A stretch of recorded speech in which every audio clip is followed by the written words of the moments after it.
भारत माता की, भारत माता की, भारत माता की। बेल्लारी कोप्पल ಸೋದರ ಸೋದರಿಯರಿಗೆ ನನ್ನ ನಮಸ್ಕಾರಗಳು।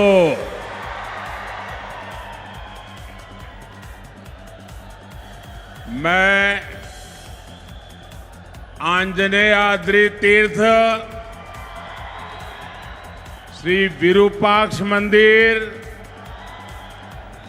और श्री विजय विठल देवस्थान को श्रद्धा पूर्वक प्रणाम करता हूं।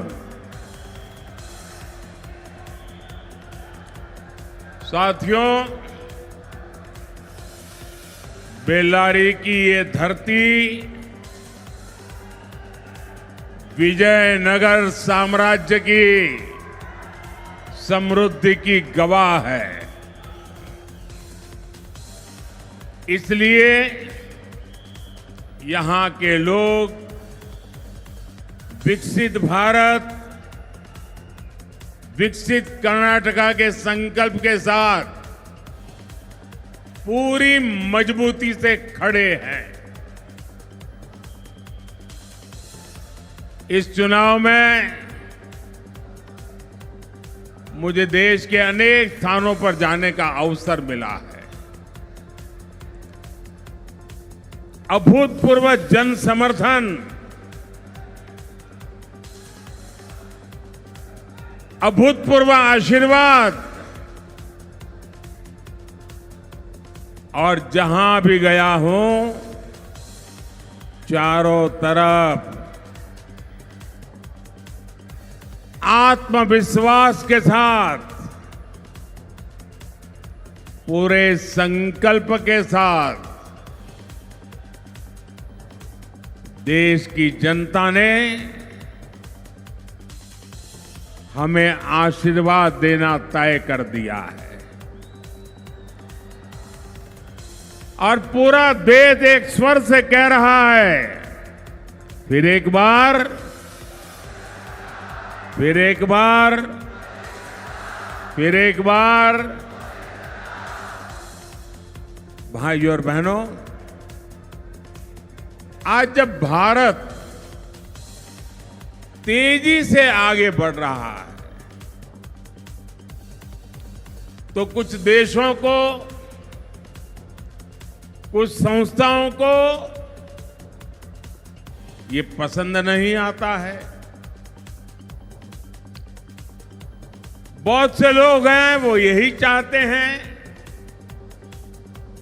कि भारत कमजोर हो, सरकार कमजोर हो, तो फिर खुद को जो फायदा उठाना है वो बड़ी आसानी से उठा सकते हैं। ऐसी कमजोर सरकार में ये लोग अपने हिसाब से जो भी काम निकलवाना होता है बेधड़क, बिना झिझक निकाल देते हैं। और कांग्रेस को भी इससे करप्शन की खुली छूट रहती थी। इसलिए तुम भी कमाओ, मैं भी कमाओ, तुम भी मालामाल, मैं भी मालामाल, यही खेल उनका चलता रहता था। लेकिन भाजपा की मजबूत सरकार ऐसे लोगों के लिए बहुत बड़ी चुनौती बन गई है। उनकी चिंता ये है कि ऐसी सरकार है जो झुकती नहीं है, ये ऐसी सरकार है जिसको कोई ताकत झुका नहीं सकता है। और आप में से जो लोग दिल्ली की लुटियन की दुनिया से परिचित हो, उनको पता होगा कि 2014 के पहले दिल्ली की राजनीति के गलियारों में दलालों का जोर रहता था। होटलों के कमरे सालों साल के लिए दलालों के नाम पर बुक रहते थे और दलाली से ही दिल्ली में सारे काम करवा लिए जाते थे। ये 2014 से जब से आपने मुझे बैठाया है, ये सारे गलियारों में भी स्वच्छता अभियान हो गया है। ये सारे दलाल दिल्ली छोड़कर राज्यों में दुकानें खोज रहे हैं। मैं कांग्रेस और उसके साथियों को साफ साफ कहना चाहता हूं, आप लोग चाहे जितना जोर लगा लीजिए, भारत विकसित होके रहेगा। हमारा कर्नाटका विकसित होके रहेगा। ये कांग्रेस की तुकड़मबाजी नहीं चलेगी। साथियों, कल्याण कर्नाटका के विकास को बीजेपी अपनी जिम्मेदारी मानती है।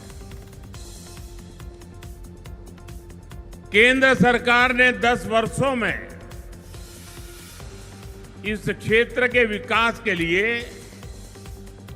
थाउजेंड्स ऑफ करोड़ रुपीस की योजनाओं को लागू किया है। बीदर, कलबुर्गी, बीजापुर, ये रोड का काम हो, बेलगावी, हुंगुंद रायचूर एक्सप्रेस वे हो, मुनिराबाद, गिणीगेरा रायचूर और गदवाल रायचूर रेलवे लाइन हो,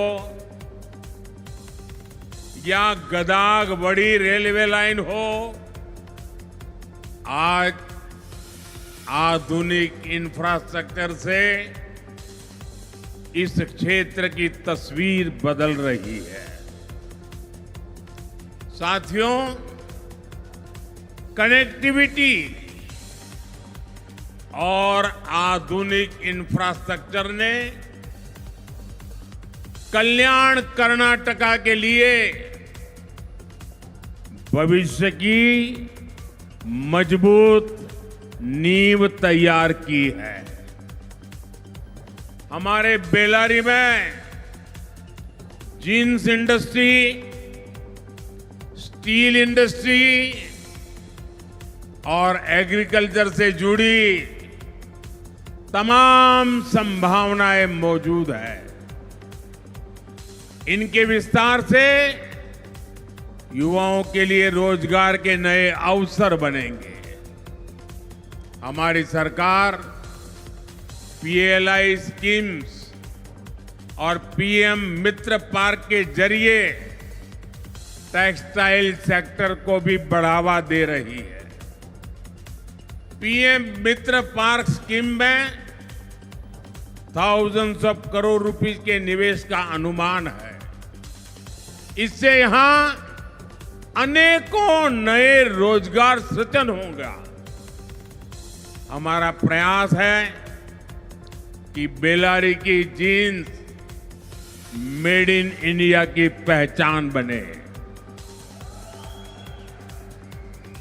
पीएलआई स्कीम से यहां के स्टील उद्योग को भी मजबूती मिली है। साथियों, बीजेपी के प्रयासों से कोप्पल का टॉय क्लस्टर भी अब दुनिया में छाने जा रहा है।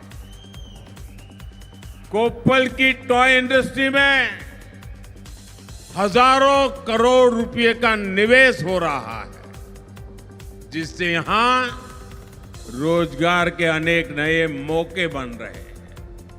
आप हैरान हो जाएंगे भाइयों, भारत जैसा देश, हमारे यहां हस्तशिल्प में लोग माहिर, हमारे खिलौने, हमारी बहुत बड़ी विरासत, लेकिन भारत लाखों करोड़ों रुपया का खिलौने, टॉयज इंपोर्ट करता था। और जब मैंने खिलौने अब इंपोर्ट नहीं होंगे, अब हिंदुस्तान के खिलौने दुनिया में जाएंगे, इसके लिए एक के बाद एक कदम उठाए, तो ये कांग्रेस वाले मेरी मजाक उड़ाते थे कि देश का इतना बड़ा प्रधानमंत्री ये खिलौने खिलौने करता रहता है। लेकिन आज दुनिया के देशों में भारत के खिलौने एक्सपोर्ट होना शुरू हो गया, और जो इंपोर्ट हो रहा था उसमें बहुत तेजी से गिरावट आ रही है। बीजेपी का वोकल फॉर लोकल का मंत्र यहां के खिलौनों के लिए नया मार्केट बन रहा है, ग्लोबल मार्केट बन रहा है। साथियों, बीजेपी ने कर्नाटका में विकास की फसल लगाई, कांग्रेस उसे तबाह करने के लिए काम कर रही है। कांग्रेस का एजेंडा है खुद कोई काम करना नहीं, और बीजेपी ने जो काम किए हैं उन कामों को जहां है वहां अटका देना, रोक देना। हमने कर्नाटका में इंडस्ट्री को आगे बढ़ाने के लिए काम किया, लेकिन कांग्रेस ने आते ही राज्य में बिजली का संकट पैदा कर दिया था। आप भी जानते हैं कि बिजली नहीं होगी तो इंडस्ट्री अपने आप ठप हो जाएगी। इस संकट का बुरा प्रभाव कर्नाटका की इंडस्ट्रीज पर पड़ा। साथियों, यहां कर्नाटका में एक तरफ किसान पानी की किल्लत से परेशान है, दूसरी तरफ कांग्रेस ने किसानों के हक का पैसा भी मार लिया है। जब कर्नाटका में बीजेपी की सरकार थी तो किसान सम्मान निधि के साथ किसानों को 4,000 रुपीज कर्नाटका गवर्नमेंट की तरफ से एक्स्ट्रा मिलते थे। लेकिन कांग्रेस की सरकार आने के बाद किसानों को मिलने वाली ये मदद बंद कर दी गई। साथियों, कर्नाटका कांग्रेस सरकार ने अपीजमेंट पॉलिटिक्स के आगे घुटने टेक दिए हैं। यहां ऐसे माइंडसेट को बढ़ावा दिया जा रहा है जो कर्नाटका के लिए, देश के लिए खतरनाक है। क्राइम को, टेरर को वोट बैंक के तराजू से नहीं तोला जा सकता, वोट बैंक के नजरिए से नहीं देखा जा सकता। लेकिन कांग्रेस वोट बैंक की अपनी सोच से बाहर निकलने के लिए कुछ भी सीखने को तैयार नहीं। अब पीएफआई पूरा देश जानता है, बच्चा बच्चा जानता है कि एक खतरनाक संगठन है। इस खतरनाक संगठन ने देश को तबाह करने की बहुत बड़ी साजिश रची हुई है और उसके एक एक कारनामे जब सरकार के सामने आए तो हमने हिम्मत के साथ फैसला कर लिया, जो भी होगा मुकाबला कर लेंगे, लेकिन पीएफआई को हिंदुस्तान में पनपने नहीं देंगे। पीएफआई को अपनी मनमानी नहीं करने देंगे। पीएफआई को निर्दोषों का कत्ल नहीं करने देंगे। पीएफआई को लोगों को शस्त्रों की ट्रेनिंग देने के कुकृत्य से वो नहीं करने देंगे। और इसके लिए मोदी सरकार ने बहुत बड़ी हिम्मत करके पीएफआई पर प्रतिबंध लगा दिया। पीएफआई के जो बड़े बड़े तीसमारखां थे वो आज जेलों में सड़ रहे हैं। लेकिन दुर्भाग्य देखिए, देश के लिए इतनी खतरनाक पीएफआई वो आज कांग्रेस के लिए लाइफलाइन बन गई है।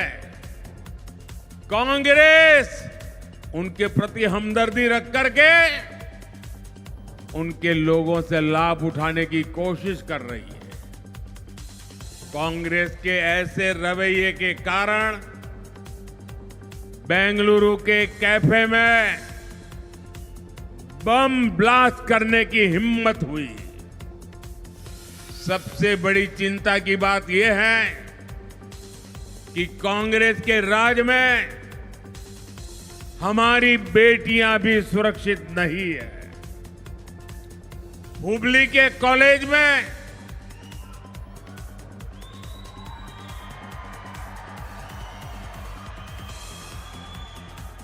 सरेआम एक नौजवान बेटी को चाकू के एक के बाद एक वार कर करके मौत के घाट उतार दिया गया। लेकिन कांग्रेस पार्टी इस प्रकार की प्रवृत्ति करने वालों के लिए डर का नामो निशान नहीं रहा है। उल्टा जिनकी बेटी मारी गई वो पूरा परिवार बेचारा चिंता में जी रहा है। और यह कांग्रेस की नीतियों का परिणाम है। जब कैफे में बम ब्लास्ट हुआ तो उन्होंने पहला क्या बयान दिया कि तो गैस सिलेंडर फटा है। अब ये सिलेंडर फटा है कि इनका दिमाग फटा है?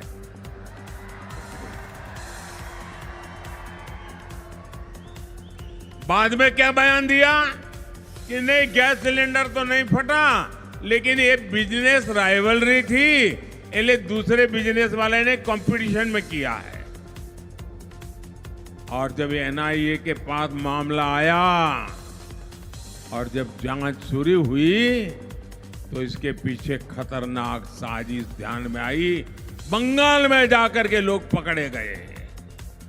क्या मेरे भाइयों बहनों, क्या कर्नाटका को बम बंदूक के साए में जीने के लिए मजबूर करना हमें मंजूर है क्या?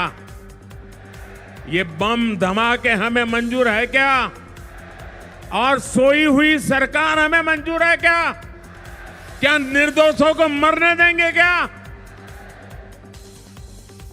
नेहा को, उस बेटी का क्या गुनाह था? और उसके पिता तो कांग्रेस के कार्यकर्ता है।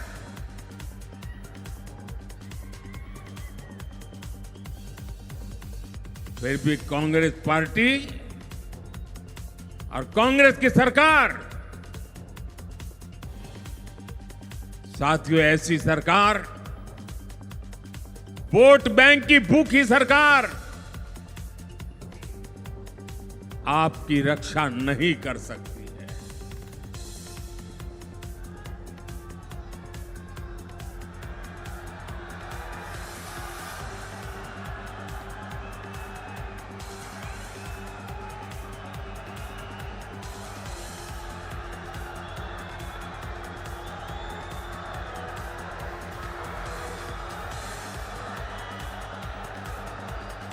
साथियों,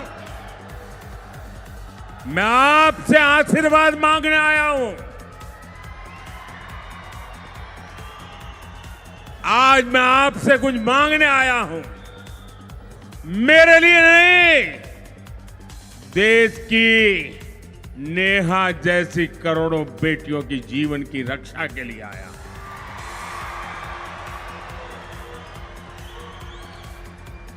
मैं आपसे आशीर्वाद मांगने आया हूं, सत्ता में बैठ करके मौज करने के लिए नहीं, ये बम धमाकों की सोच वाले लोगों का दिमाग ठिकाने लगाने के लिए मैं मांगता हूं।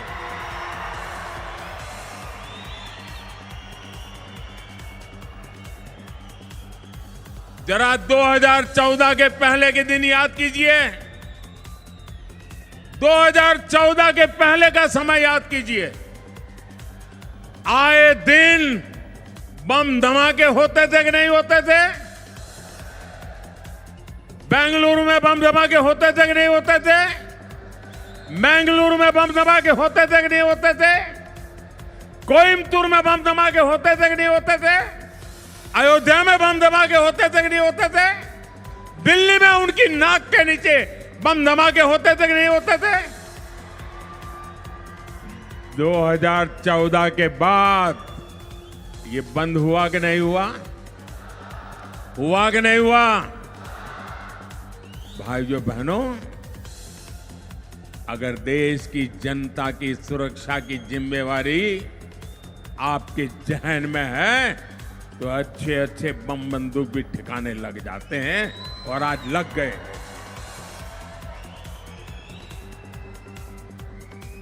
और मेरे साथियों, ये मोदी है,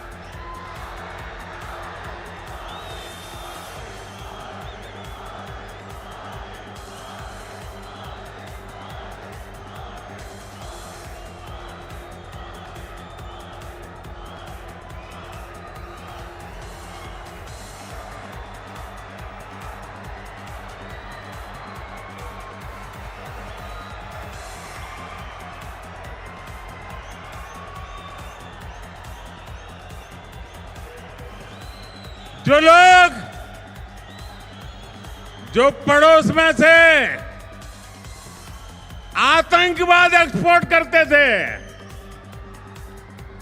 जो पड़ोस में से आतंकवाद एक्सपोर्ट करते थे, आज वो आटा इंपोर्ट करने के लिए लाले पड़ रहे हैं, लाले पड़ रहे हैं।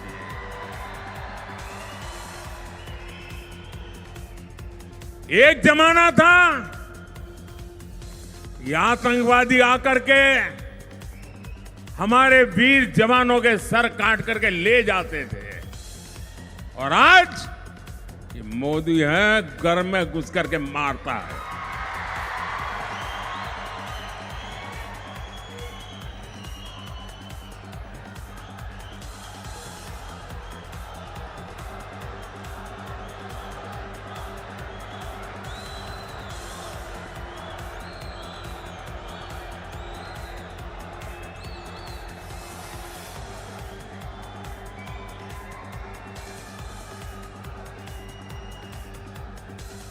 साथियों, मैं आपसे सवाल पूछना चाहता हूं, ये बम धमाकों वालों के बुरे दिन आए किसके कारण?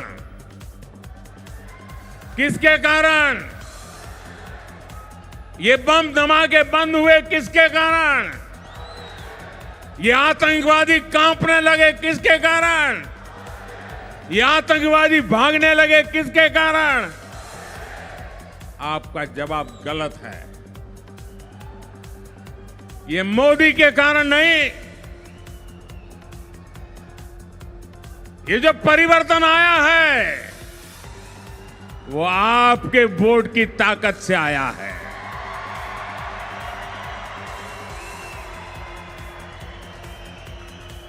अगर आपका वोट न होता, अगर आपके आशीर्वाद न होते, दिल्ली में मजबूत सरकार न होती, तो आज भी बम धमाके होते रहते, निर्दोष लोग मरते रहते। भाइयों बहनों, मेरे लिए 140 करोड़ देशवासी, 140 करोड़ देशवासी, ये मेरा परिवार है।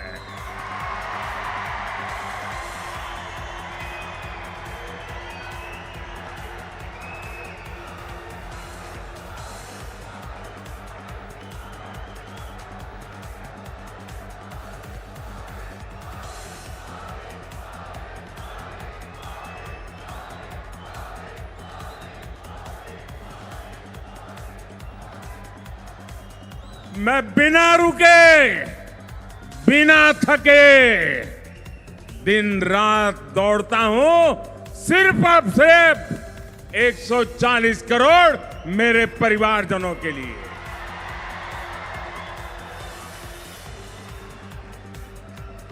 साथियों, अगर नाम कमाना हो तो मोदी प्रधानमंत्री एक बार बन चुका, इतिहास में नाम दर्ज हो चुका, और कोई भी होता तो प्रधानमंत्री पद की मौज लेता होगा। लेकिन ये मजदूर मोदी है, कामदार मोदी है।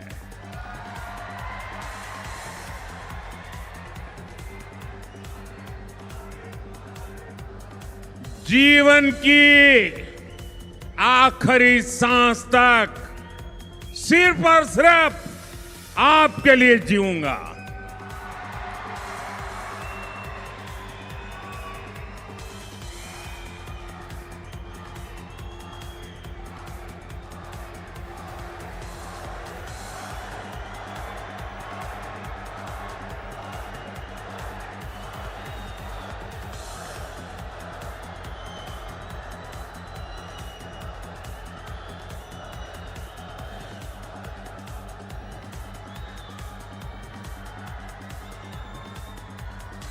साथियों, ये आपका जो प्यार है ना,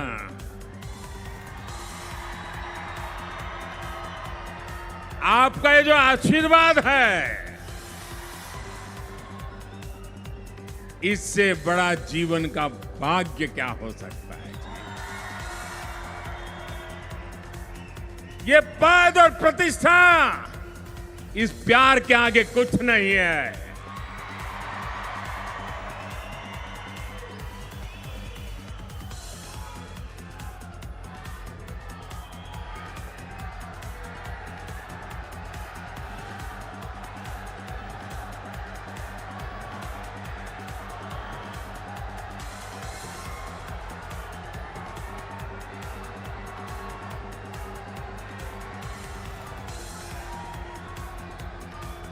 साथियों,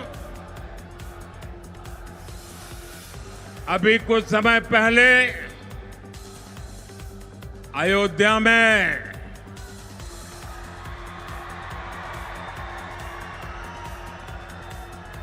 500 साल के बाद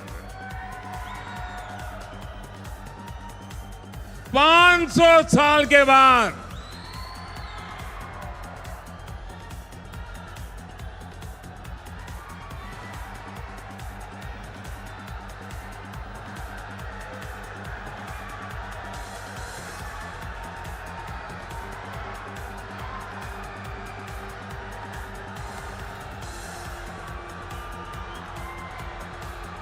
500 साल में कितनी पीढ़ियां बीत गई।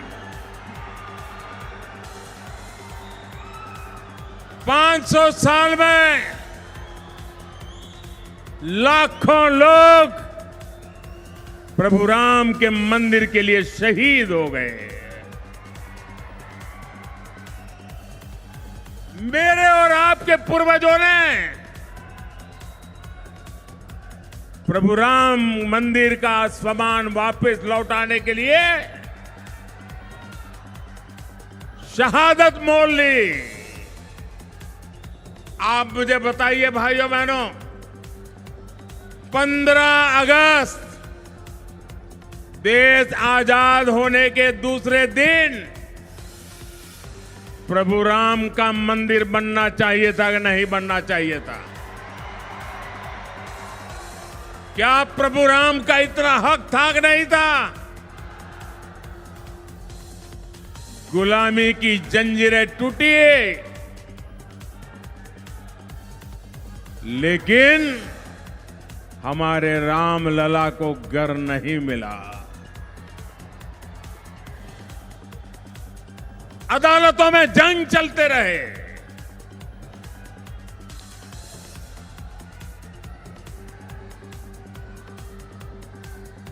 आप मुझे बताइए, 500 साल के बाद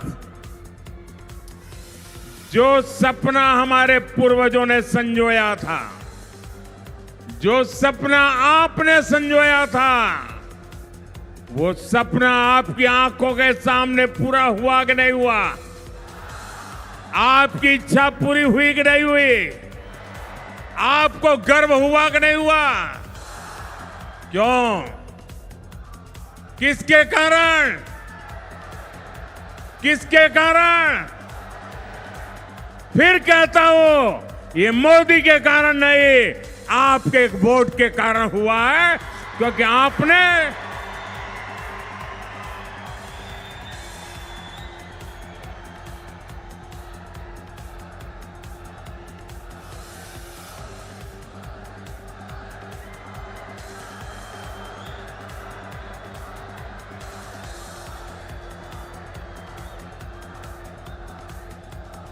आपके मन में जो भी अभी राम मंदिर दर्शन नहीं करने गए, आपके मन में इच्छा है कि नहीं राम मंदिर के दर्शन करने की? जरा हाथ ऊपर करो, इच्छा है कि नहीं है?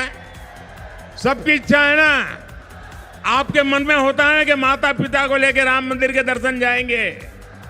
आप उसको अपना सौभाग्य मानते हैं ना? आप इसको अपना गर्व मानते हैं ना? लेकिन देखिए, जब प्रभु राम के मंदिर की प्राण प्रतिष्ठा हो रही थी और राम मंदिर ट्रस्ट वाले ये कांग्रेस के नेताओं के घर गए, ये इंडी अलायंस के उनके लोगों के घर गए, उनको जाकर के निमंत्रण दिया कि प्रभु राम लला की प्राण प्रतिष्ठा का शुभ अवसर है, आप आइए।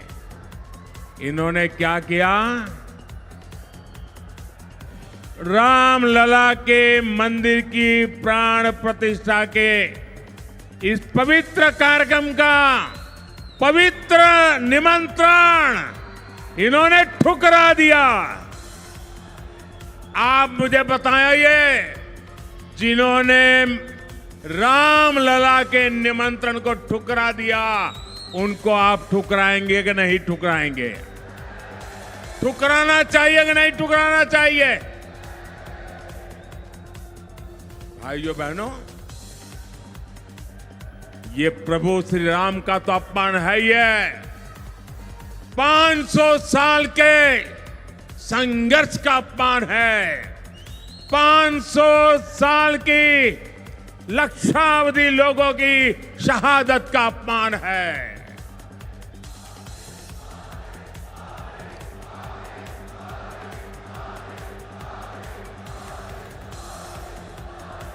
ये कांग्रेस वालों को, ये हनुमान जी की धरती कभी माफ कर सकती है क्या?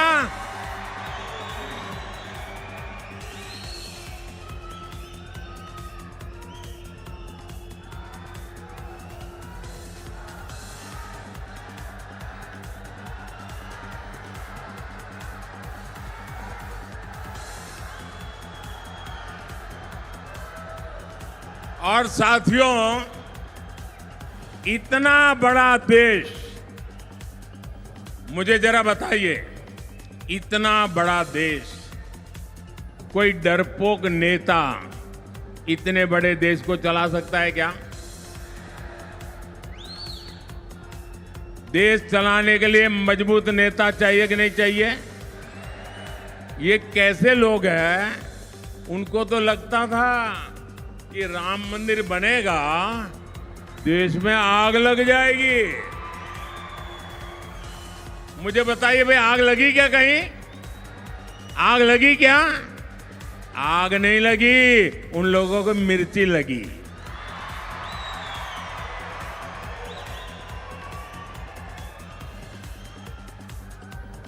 $370,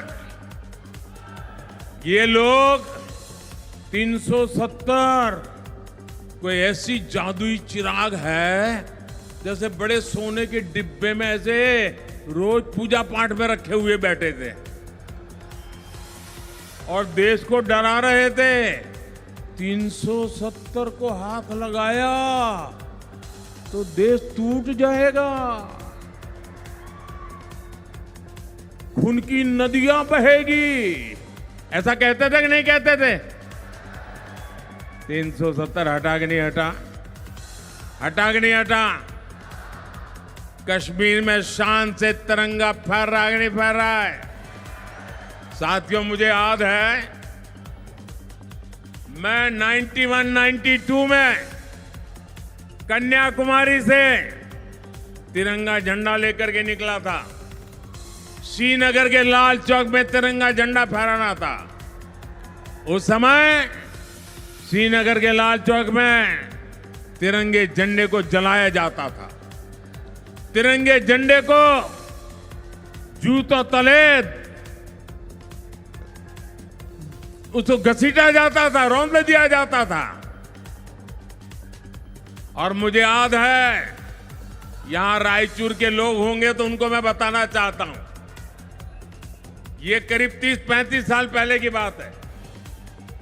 हम जब यात्रा लेकर के चले तो हम रायचूर जब पहुंचे तो रात के 3 बज गए थे, रात को 3 बजे, और हम लोग चर्चा कर रहे थे कि भाई यार रात को 3 बज गए हैं, रायचूर में कौन होगा, अब जाकर के हम सो जाएंगे।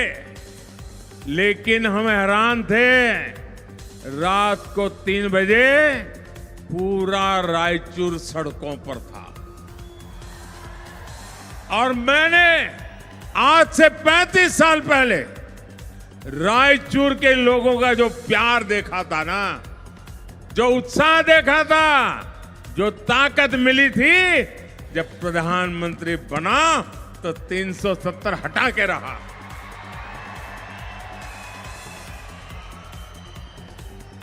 और आज दुनिया भर के लोग कश्मीर जा रहे हैं। हिस्ट्री में इतने टूरिस्ट नहीं गए थे, इतने आज कश्मीर जा रहे हैं। और ये कांग्रेस वाले संविधान के नाम पर रोटियां सेकने निकले, SC/ST के नाम पर रोटियां सेकने निकले। इन्होंने बाबा साहब आंबेडकर के संविधान को कश्मीर की धरती पर लागू नहीं होने दिया था। कश्मीर का संविधान अलग था। बाबा साहब आंबेडकर का इससे बड़ा अपमान क्या हो सकता है? भारत के संविधान का इससे बड़ा अपमान क्या हो सकता है? SC/ST कम्युनिटी को जम्मू कश्मीर में आरक्षण 70 साल तक नहीं मिला। 370 ने अटका के रखा था, संविधान वहां घुस नहीं सकता था। ये बाबा साहब आंबेडकर को मैंने श्रद्धांजलि दी है, मैंने संविधान का सम्मान किया है और 370 हटा करके जम्मू कश्मीर के दलितों को आरक्षण का अधिकार दिया है। भाइयों बहनों, कांग्रेस हमेशा SC/ST, OBC और महिला विरोधी रही है। बीजेपी ने देश में पहली बार एक आदिवासी महिला को राष्ट्रपति पद के लिए आगे बढ़ाया। लेकिन आदिवासी महिला को चुनाव हराने के लिए ये इंडिया अलायंस ने पूरी ताकत लगा दी, पूरी ताकत लगा दी। और इसके पहले 2014 में जब हम जीत के आए और हमें जब पहली बार राष्ट्रपति के चुनाव के लिए जीतने की संभावना लगी तो हमने एक दलित मां के बेटे रामनाथ कोविंद को राष्ट्रपति पद के लिए हमने उम्मीदवार बनाया। उसको हराने के लिए पीछे लग गए लोग। यानी दलित राष्ट्रपति बने, ये कांग्रेस को मंजूर नहीं। महिला राष्ट्रपति बने, आदिवासी महिला राष्ट्रपति बने, उसका भी विरोध। कांग्रेस देश के संविधान की कभी परवाह नहीं करती। कांग्रेस सरकार ने बाबा साहब आंबेडकर के संविधान के खिलाफ जाकर ओबीसी आरक्षण में लूट चलाई है, ओबीसी आरक्षण में सेंधमारी की है। कांग्रेस ने ओबीसी आरक्षण को धर्म के नाम पर बांट दिया है। अब यही आरक्षण विरोधी एजेंडा ये पूरे देश में लागू करना चाहते हैं। साथियों, कांग्रेस का भ्रष्टाचारी पंजा अब आपकी संपत्ति हड़पना चाहता है।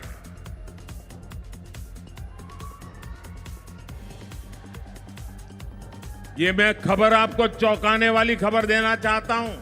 बताऊं? ध्यान से सुनोगे? ये बहुत बड़े खतरे की घंटी है।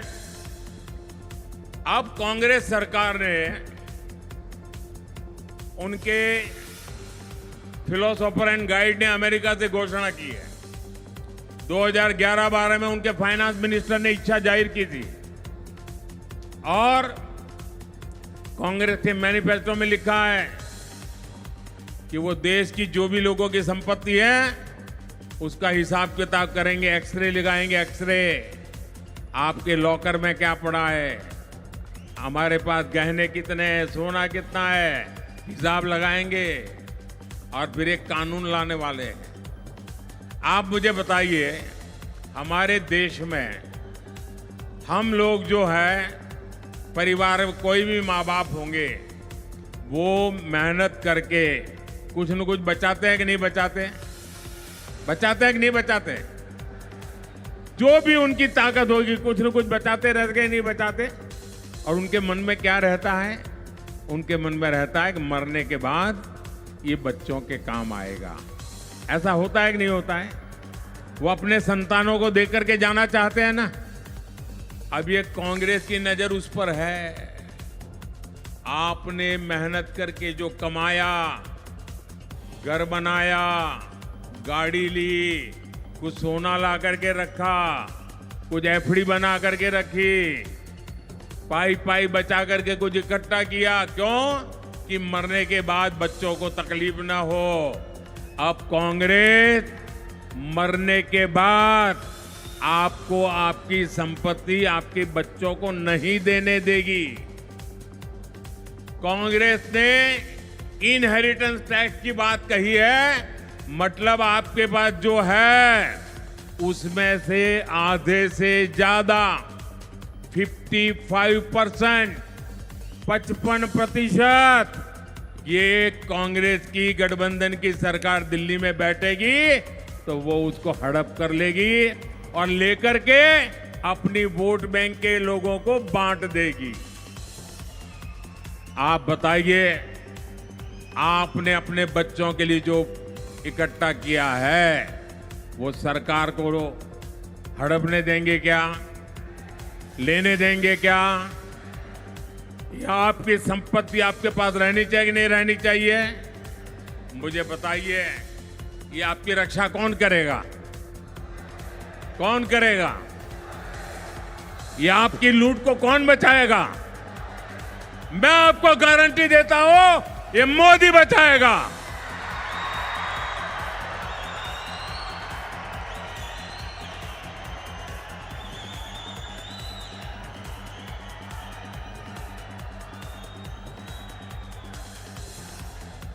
और इसलिए मोदी अपने लिए नहीं, आपके लिए आपसे आशीर्वाद मांगने आया है।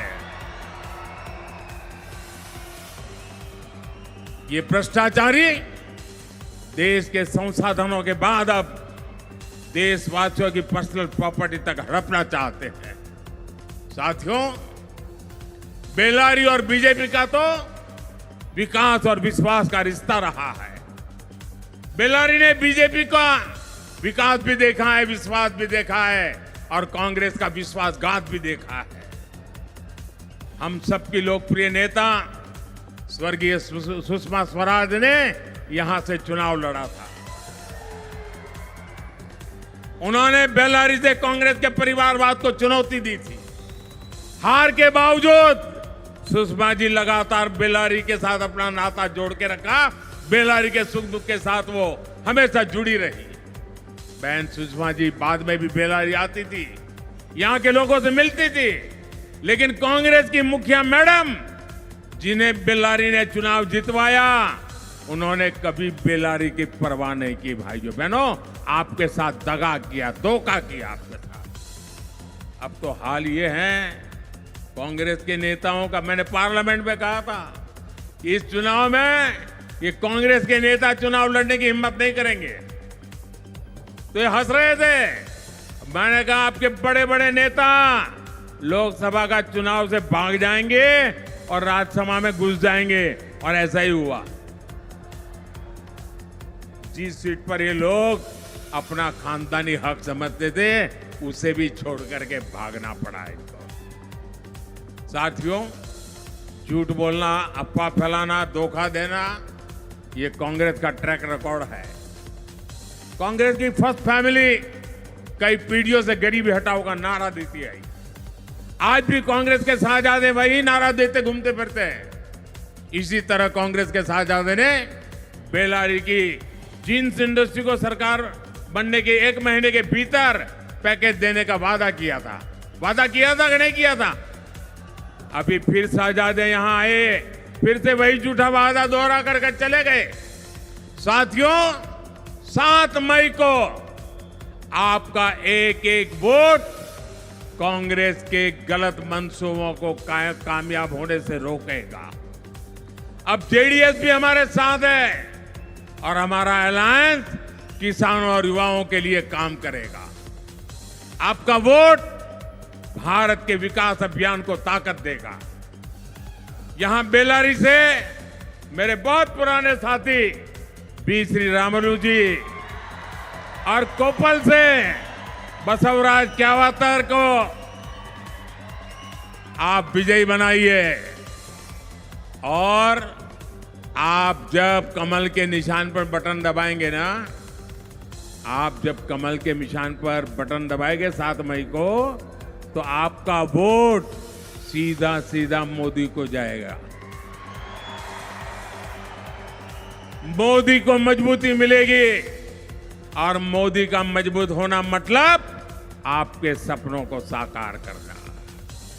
मोदी का मजबूत होना मतलब मेरा भारत, मेरा परिवार।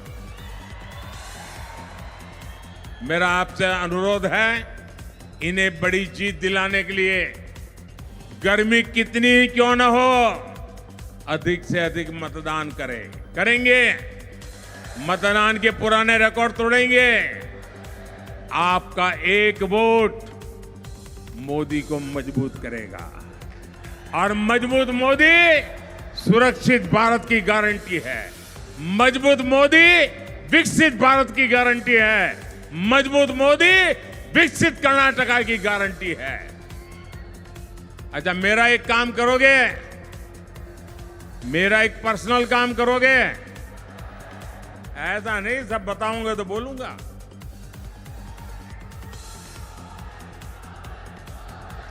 मेरा एक पर्सनल काम करोगे? पक्का करोगे? अच्छा, एक काम करो, अपना मोबाइल फोन बाहर निकाल के उसकी फ्लैश लाइट चालू करो। पहले अपने मोबाइल की फ्लैश लाइट चालू करो। सबके सब मोबाइल की फ्लैश लाइट चालू करिए। सबके सबकी मोबाइल की फ्लैश लाइट चालू हो।